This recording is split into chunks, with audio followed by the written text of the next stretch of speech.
चला पाठीमागे काका, चला थोडं पाठीमागे चला.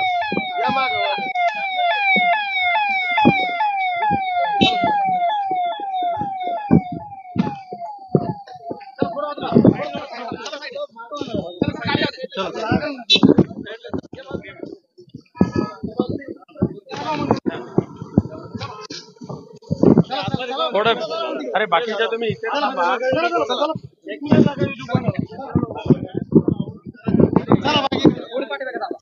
सर बूम लावा ना. पहिले काय 400-500 रुपयाला 500 रुपये मागच्या वर्षी केवढ्याला होती?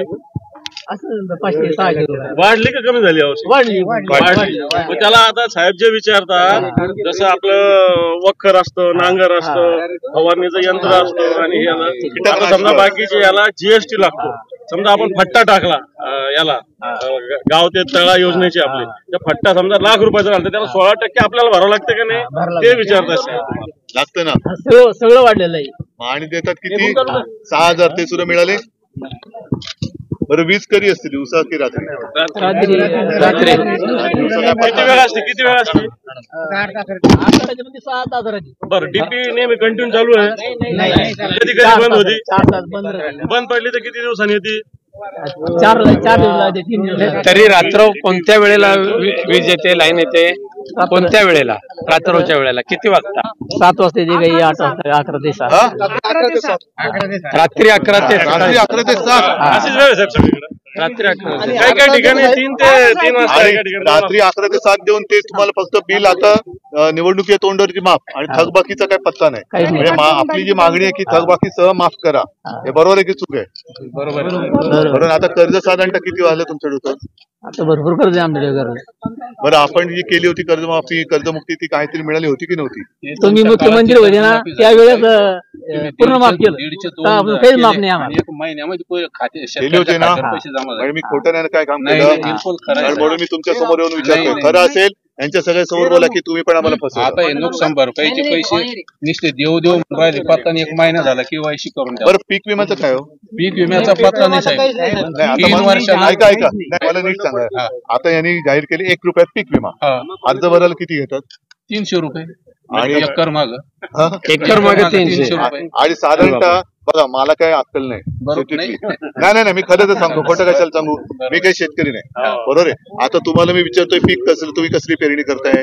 आता सरासरी साधारणतः जी काही नुकसान भरपाई वगैरे आपण त्याचा एक अंदाज घेऊन करतो, तर साधारणतः तुम्हाला जेवढा विमा अपेक्षित होता त्याच्यापैकी किती रक्कम मिळाली? नाही काहीच नाही, रुपये नाही. 3 वर्षाने एक लगट पैसे भर राहिलो आम्ही. आता या वर्षी पण भरले. पण काही अजून पहिल्याचा पत्ता नाही, 1 रुपया नाही मिळाला अजून. मागणी केली होती, मागणी केली, पैसे भरले, पावत्या आमच्या जवळ सांभाळून ठेवून. हा इमाच नाही, इमेज पैसेच मिळाले. नुकसान भरपाईचे हे KYC करा, KYC करा, KYC. तुम्ही रडला तरी चालेल, तुमच्या घरी महिलांना दिले ना पैसे 1,500 रुपये. तुम्ही रडा, तुमचा काय प्रॉब्लेम आहे? 1,500 रुपये तुम्ही रडा, मला काय करायचं? 1,500 तुम्ही रडला तरी रडा. तुम्ही काय आता बाकीचं काय हे मी बोलत नाही, पण तुम्ही संकटात सापडला तरी चालेल, पण तुमच्या घरी मी पैसे पोहोचवले. मग आमच्याच खिशातून घेतात, महिलांना देतात. दादा ऐक, तुम्ही जीएसटी कमी करा.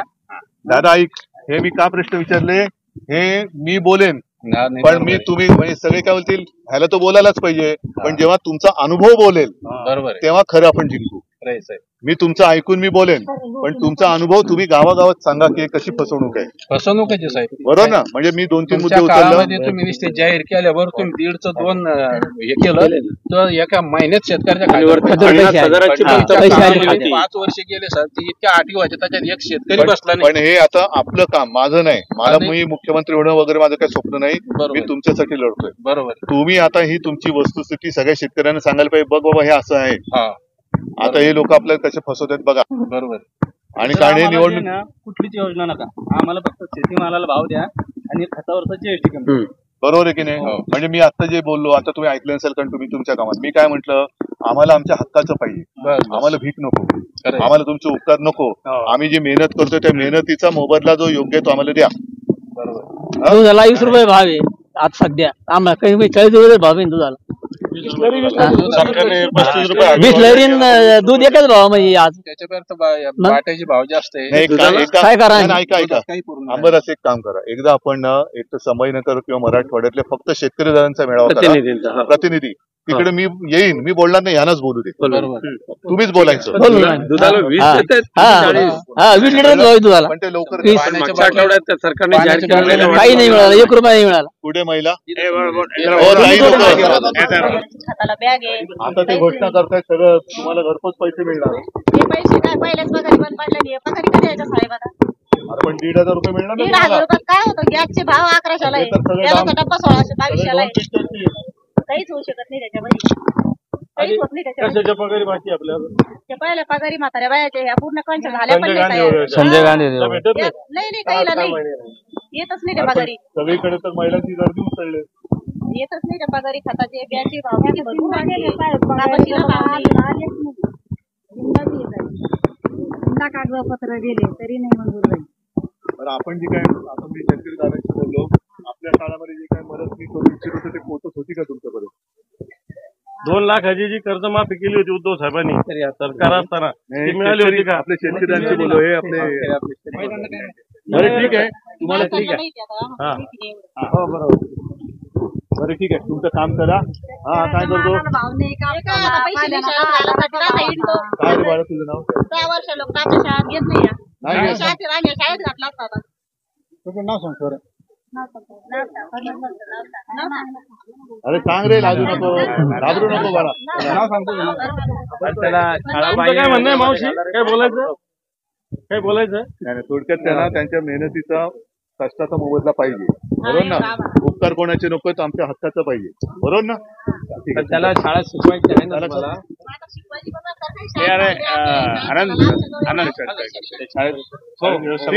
त्याला बाहेर विद्यार्थी कोणत्या शाळेत काय काही त्याच्यात करू आपण. शिकशील शाळेत जाशील? नाही रे, अभ्यास करशील? या शाळेमध्ये 6 वर्षापर्यंत घेत नाही. हे बाळा, अभ्यास करशील की नाही? बोल ना त्यांना, तुला करायचं आहे ना, मोठं होशील ना. ठीक आहे, चल करू आपण.